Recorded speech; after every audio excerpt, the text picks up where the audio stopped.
dahil na sabi ni VP Sara sa Hague that they are hopeful na makakalaya on interim release si President Duterte. What is your understanding, Doc? Ano ba itong interim release para maintindihan po ng mga Pilipino? Ano po itong interim release dyan sa International Criminal Court?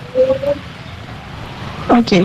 It's a provisional measure whereby yung isang akusado na in custody sa ICC will be released to a state na mag-guarantee ng kanyang presence during trial. It has to be During a the member period state. na- A member state. Under litigation yung case niya. Now, yung sa kay President Duterte, ilang beses na na-deny yung kanyang request for interim release, mainly on the ground na flight risk siya, meaning baka hindi na siya mag-appear sa court. And the basis for that kind of decision of the ICC, yung statements ni Sara Duterte na ibabalik nila sa Davao si President Duterte. And so, ngayon, inuulit ni Sara Duterte yung request na yon because impending, marami nagsasabi na baka magsarado na ang ICC because of the move of the US to scuttle niya yung support base ng ICC. So, ano pa yung point na mag-stay pa siya dyan? Ano pa yung point ng trial niya? Kung in the end, mawawala din naman ang ICC, mawawala ng jurisdiction. So, might as well release President Duterte. That's how I see Okay. So, the message. Yeah. So, pwede rin, Doc, na let's say for humanitarian reasons or because of his ailments, pwede rin siyang ma-interim release under custody of a member state na hindi sa Pilipinas. Di ba? Kasi sabi nila flight risk siya kung sa Pilipinas siya pauwiin. Tama po ba? Another member state. Hindi na siya pwede release sa Philippines kasi hindi na tayo member state. Doon lang siya sa isang member state. Pero yung sa basis ng kanyang release, parating ginagamit po yung health condition niya. Pero parati siyang chine-check. And as far as the doctors are concerned, pwede daw siya mag-stand for trial. Yun ang kanilang position. Pero syempre, under regular review naman po yung kanilang mga findings kasi nga, hindi alam kung nag-deteriorate yung health condition and so on. No. Kasi narinig ko, hihirapan talaga kumain doon si President Duterte ng mga gusto niyang pagkain eh. Kasi di ba sanayan siya sa isda eh. Inununan na ba? Isda at saka gulay lang siya. Eh, puro naman karne doon. So, I guess that's why he appears to be losing weight, no? Dyan sa mga clips na yan. So, talking about the United States campaign now, Dr. Loha, the United States is on a campaign against the International Criminal Court. What's this about? Yeah. To begin with, yung US is not a member state ng Rome Statute. And yung kanyang position is nag-overreach ang ICC. It's not just in its prosecutorial, but also in its judicial functions. Dahil sa may mga conclusions siya na medyo nagda-diverge na dun sa established interpretation ng international law. Now, yung kanyang mode of scuttling the base of the ICC is to impose sanctions on individual officials, prosecutors, judges, and so on. So right now, ang kanyang move is nag-escalate siya vertically in the sense na mga estado na yung kanyang sinasabihan na pull out na kayo. And we have to remember that the ICC is funded by the Assembly of States. Of the United Nations. Right now,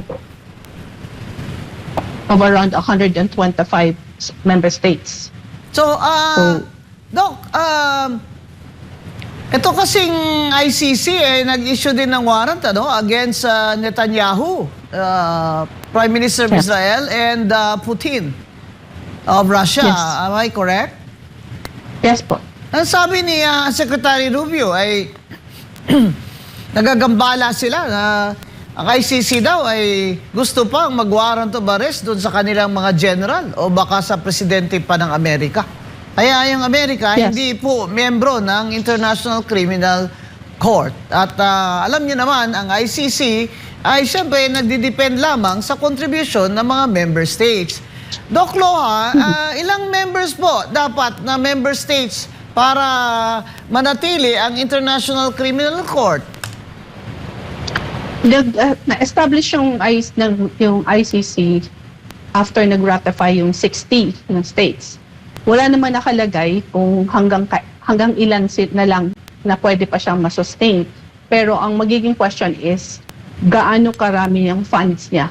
Yun. Kung halimbawa, bumaba sa 50 or even 20, kung pwede pa rin siya mag-function, considering na konti na lang ang magiging pondo ng ICC. So, At logistically, Oh. impossible na siya na At mag-function kung pa hindi, siya. wala na siyang pondo, support.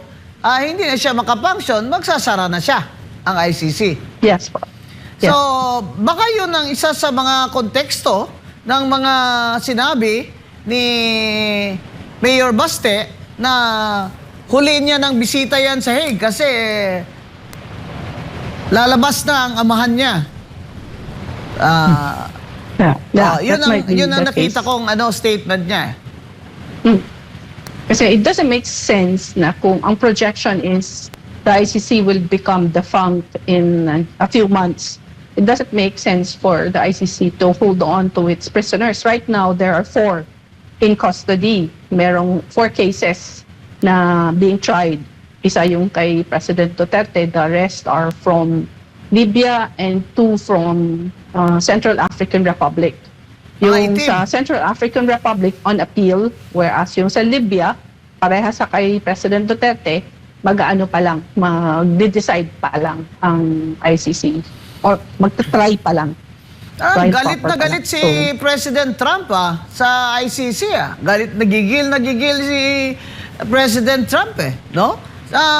Ngayon, kakampanya sila na yung mga allies ng Amerika ay hindi na dapat magsuporta sa ICC. Palagay ko, isa yun sa mga reasons why the Secretary Rubio nagbisita dito kay BBM in the last few days.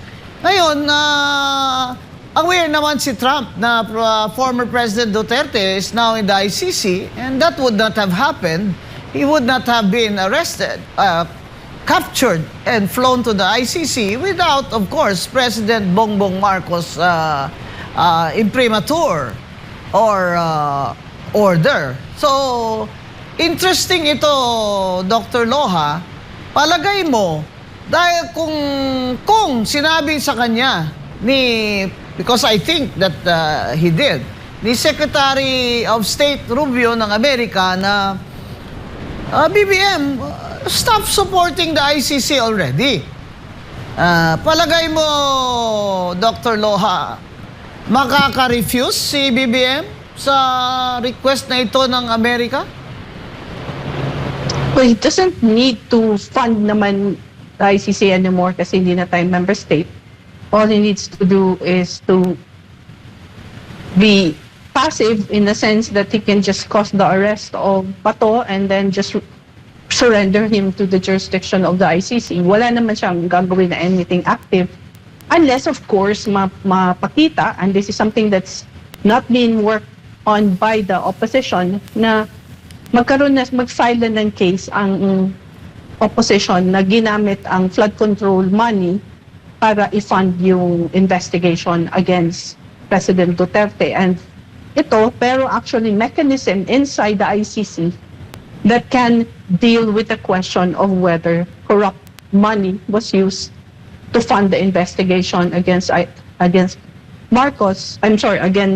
Duterte to facilitate the surrender of Duterte. And this is called it's a mechanism inside the ICC. It's the IOM mechanism, ICC, where anyone can just file a complaint. Of course, syempre, documented. And in this case, meron namang documentation yung mga ex-soldiers na nakawitness ng paggamit ng facilities and so on ni Saldico by the investigators. Why Yun, was maganda, a mas complaint maganda yun. actually filed to the ICC alleging that corruption money was used to fund the activities of their investigators here in the Philippines? Yes, it's called the IOM.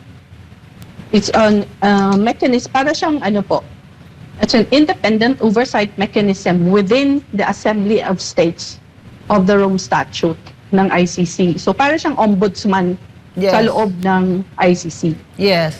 Oh, parang internal affairs, ganon. Yes, ito yung mechanism na nakahuli dun sa prosecutor na nang sexually harass. Si So Khan. ito yung ginamit. Okay. Parang internal affairs. Pero Yes. as far as you know, Dr. Loha, is there such a complaint now or investigation on No, this no. matter that No po. there's none. No po. There's none, but Yeah. somebody Ang can kagandahan file a complaint. nitong mechanism na to is, in the Philippines, hindi pinakikinggan yung mga ex-soldiers. Whereas, kung magpa-file sa IOM, gamit yung kanilang affidavit, makikinggan sila doon. That's the irony of it. Dito sa Pilipinas, yung ating government will not listen to their testimony, first-hand testimony, whereas kung mag-file sa ICC, mapapakinggan pa sila. Yun. Oo. Well, did you hear that right? Na there is a mechanism called IOM na sa ICC that can investigate itong aligasyon ng mga former security guards ni soldiers ni Zaldico na sila ay nagbigay ng maleta-maletang pera na sabi nila ginamit sa pondo o binigay sa investigators ng ICC dito sa Pilipinas. Now, sinasabi ni Dr. Loha, kung may mag-file ng complaint doon, ay pupunta yan doon sa procedure nila na tinatawag na IOM at mag-iimbestiga ang ICC. So, Assembly of States. yes. Ang would you know kung so every state kasi pag nagpirma ng membership diyan ang state sa Rome Statute na member siya ng ICC, meron siyang yearly na contribution, hindi ba, Dr. Loha? Yes po. Magkano po yun? Di ko po alam kasi paiba-iba, depende sa capacity. Oo. Merong ibang Pero states hindi na po in member addition ngayon sa ng kanilang Pilipinas. Annual, nagbibigay pa sila ng donation for witness protection and so on. Wow, So, wow. for instance, yung sa investigation sa Philippines, so tiningnan ko yung budget ng ICC since 2018 up to 2005. Nandun, may budget talaga nakaalat for the Philippines. So dapat hindi gumastos yung si Saldico or anybody in the Philippines for the investigation kasi covered siya ng ICC budget. Yun. So, if anybody wants to file a complaint there, tungkol dito sa aligasyon ng mga sundalo o former security guards security men ni Congressman Saldico na may pera sila na maleta-maleta na binigay, sabi nila, kay former Senator Trillanes, sabi nila. At doon sa hearing ng Blue Ribbon Committee, sinabi nila yun. In front of Senator Marcoleta and Senate President Cayetano. Sabi nila, may binigay din silang pera, maleta-maleta sa kay Trillanes at ang pagkaalam nila, I don't know if that's the right Tagalog word, na ginastos ito sa gastos ng mga investigators ng ICC dito sa Pilipinas. Now, if that is a major that's a major issue na I don't think the ICC will turn a blind eye on that kung merong magko-complain. So, palagay mo, Dr. Loha, palagay mo, dahil may warrant daw sa ICC si Senator Bato de la Rosa, in the light of the visit of Secretary Rubio and the statements of Trump that his allies should not support the ICC, palagay mo, in your assessment sa relasyon ni BBM sa kay Trump, he will dare na susuwayin niya si Trump and he will still cooperate with the ICC to arrest Senator Bato? Yeah. Political survival ni Marcos. I think Bato himself would not trust the word of President Marcos on. So he will still do it because it's his political survival. Because this is very important for Marcos political survivor na ang mga allies ni President Duterte ay matanggal sa political positions at especially Senator Bato will be incarcerated in So hindi siya dapat maging kampante dito kasi baka hoping pa si Senator Bato na bibitawan na lang ito ni BBM at ng mga mga BBM gang niya na ayan, kampi ko na si Trump ngayon against ICC. Wag dapat siyang maging kampante dahil ang unang syempre consideration ni BBM is always his political survival because he only has 23 months to go and his trust rating is very low, negative pa nga, and the opposition led by VP Sara Duterte is growing because of her popularity and her high trust rating compared to Bongbong Marcos. So, Senator Bato de la Rosa, hindi siya dapat kampante dito. Kasi lahat gagawin ni BBM at ang kanyang mga kasamahan to make sure na hindi manalo si BP Sara dahil pag nanalo si BP Sara ay mananagot sila.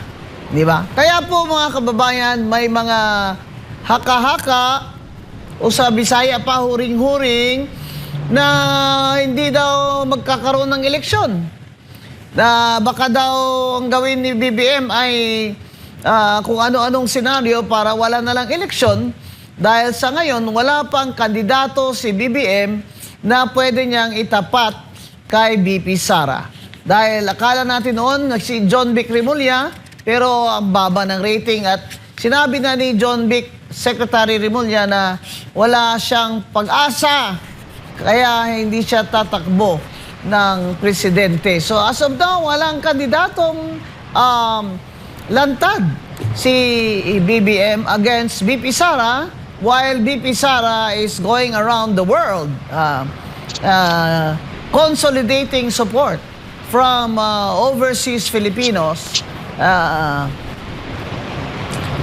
and of course the impeachment. So Dr. Loha, let's move to another topic.